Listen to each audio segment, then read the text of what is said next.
All right, our next guest is our big guest of the week, Andre Ware. He's a Heisman Trophy winner. He's a legend in the Houston area. You name it, and you see him all over ESPN, broadcasting all the big games. Andre, welcome to the show, my man.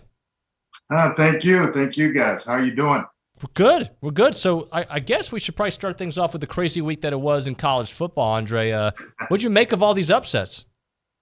Yeah, I think there's plenty of parity now that the 85 scholarship limit has kind of taken hold. It's been a few years now, and then you mix that with the transfer portal, and so you start to get some a level playing field among many conferences and teams within conferences. And so you have a team like App State that, sorry Kennedy, I got to bring it up, but they go to A&M and they win on the road.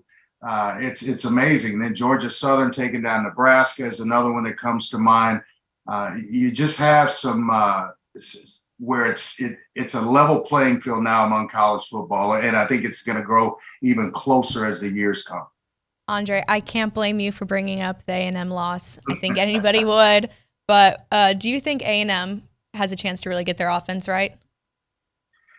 I think so. You got some moving parts, some new pieces there that chemistry needs to take hold, and that takes a while. At the beginning of every season, the defenses are always ahead of the offenses because it's kind of line up and on the defensive side, line up and just go play. Offenses, there has to be chemistry, there has to be continuity, a new quarterback at A&M this year. And so it's going to take a little while for things to start to gel. But once they do, I think Jimbo has loaded the program with a lot of talent. It's an opportunity this week to bounce back against a good Miami team.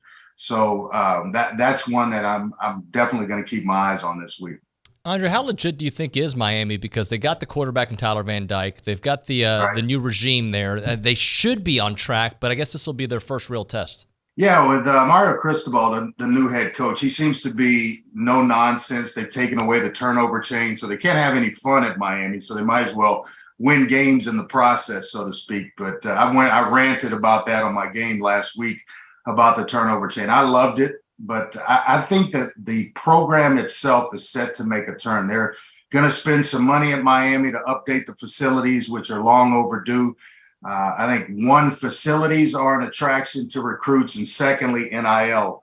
And it may be in reverse, NIL and then facilities. And how many uniform changes that you have seem to be important to recruits nowadays. But I think Miami's got a chance to really kind of recapture what they had years ago when everybody keeps asking, is the U back? This may be the year, and they're going to see it this weekend against a good Texas A&M team that's looking to bounce back.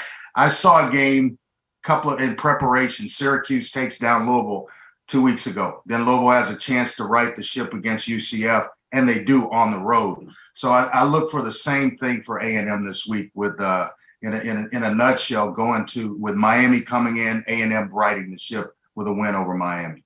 Yeah, speaking of Louisville, you're covering the Florida State-Louisville game this week, and last week you actually covered that Louisville game also. So what are your early thoughts on these two teams?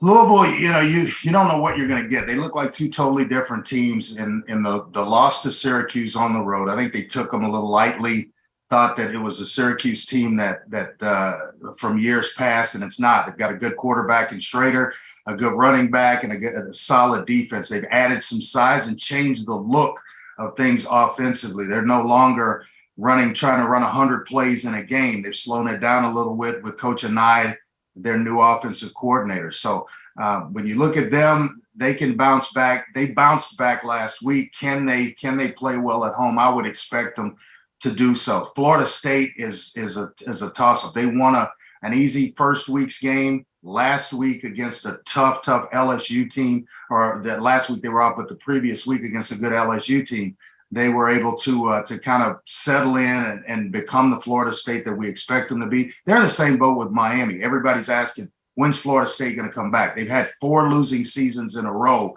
and a couple of those are under Mike Norvell. So they're looking to get things righted.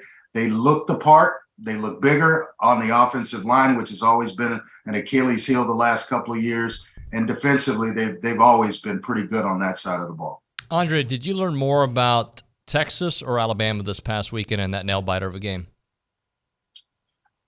That's a great question. I think I learned more about Texas than I did Alabama. I think that dominance, the dynasty that is Alabama, may be ready to take a hit because now they're being out recruited by Texas A&M. They're being out recruited by Georgia.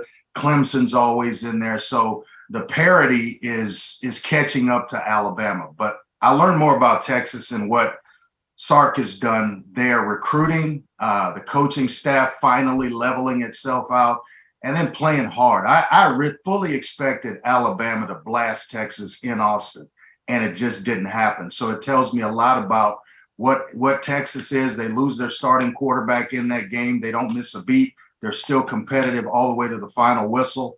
And I think Hudson Card's going to be okay for a while at quarterback for Texas. Well, one team that's looking really good in the SEC so far is Arkansas. How far do you see Sam Pittman taking this team? I think sky's the limit for Coach Pittman. Big man is he's one heck of a football coach and has put together a pretty good program in a short period of time. When you look at KJ Jefferson, they've got the piece at quarterback. I like what Kendall Briles is doing as their offensive coordinator, kind of opening things up and fitting the talent that's within the program. So I think the sky's the limit for Arkansas. You certainly can't take them lightly, and they've proven it the last couple of years. Hey, Dre, we appreciate your time. Thank you so much for joining us here on Up to the Second College Football. Let's do it again. Guys, anytime. Just give me a ring, and I'm at your disposal. Thanks a bunch.